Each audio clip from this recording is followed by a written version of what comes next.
Hello guys, आप सभी का मेरे channel actually I can pay स्वागत है। और आज हम पढ़ने वाले हैं पद्मावत का रागनी संख्या 6। आज हम ये पढ़ेंगे, बहुत ही इजी है, सिंपल सा है, ज्यादा दिमाग खपाने की जरूरत नहीं है। ठीक है, चलो स्टार्ट करते हैं। कटनी होके नियान चली दोकर धरियो सर पे, मतलब इकट्ठी होके सारी सखियां जो है नहाने को घाट पे जा रही हैं, तो उसी का वर्णन है। इकट्ठी हो गए हैं, नहाने को चल रही है, 2 घड़े उन्होंने सर पे रख लिए हैं।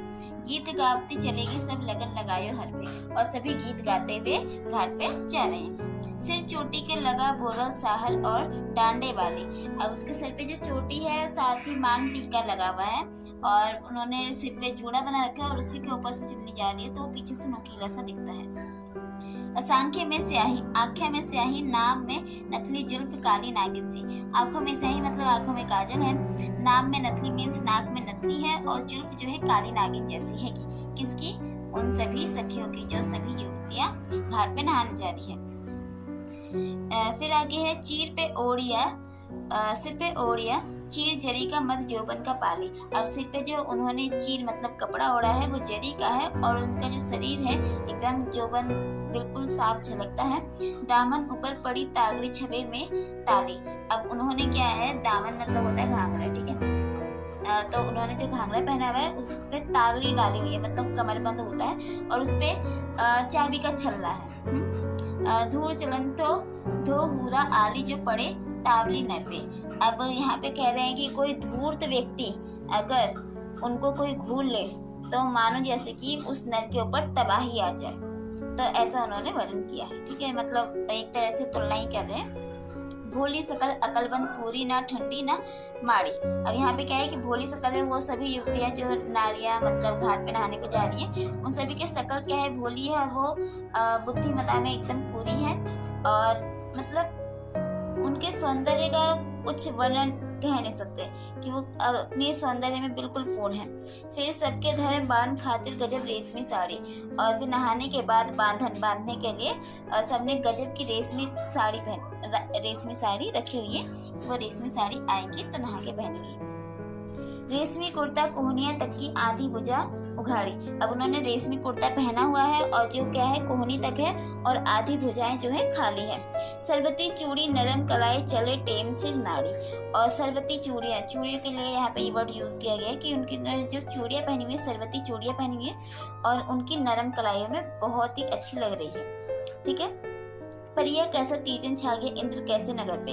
अब उनका जो यौवन है एकदम परियों जैसा है, तो वही कह रहे हैं कि मानो जैसे कि इंद्र नगर मीन्स स्वर्ग का, जो स्वर्ग की तुलना कह रहे हैं कि स्वर्ग जो है वो साक्षात धरती पे उतर आया है। इतनी सुंदर परियां जब आ गई हैं धरती पे, तो मतलब ऐसा लग रहा है कि साक्षात स्वर्ग जमीन पे उतर आया।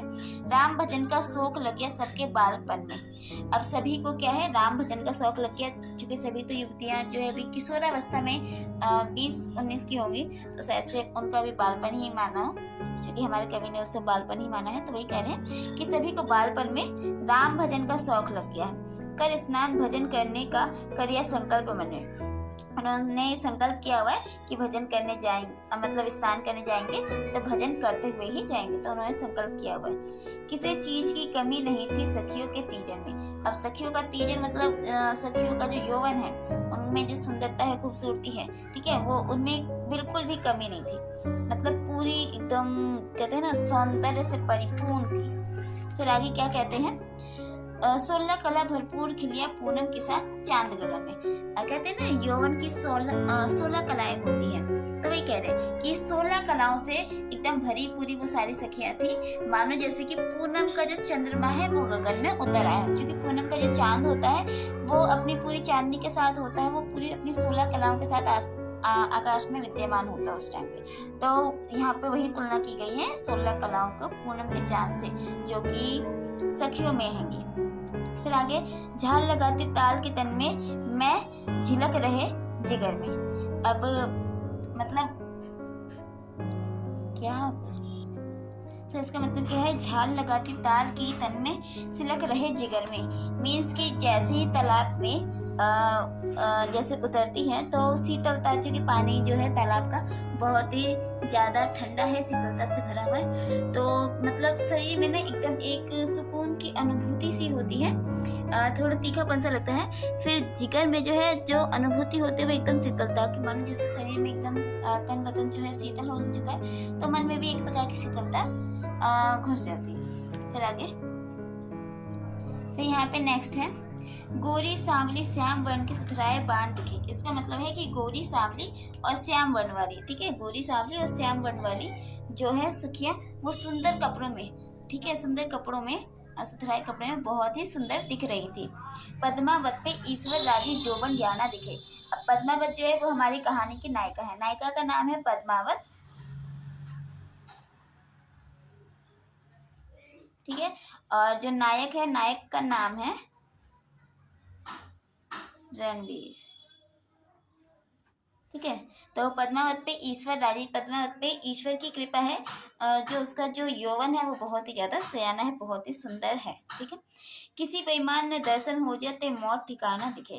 तो यहाँ पे कह रहे हैं कि अगर किसी बेईमान व्यक्ति ने उसे देखा तो उसकी मृत्यु जो है वो निश्चित है, ठीक है, किसी बेईमान ने देखा तो उसकी मृत्यु जो है निश्चित है। लक्ष्मी चंद के भला बुरे का जस अब जस गान दिखे।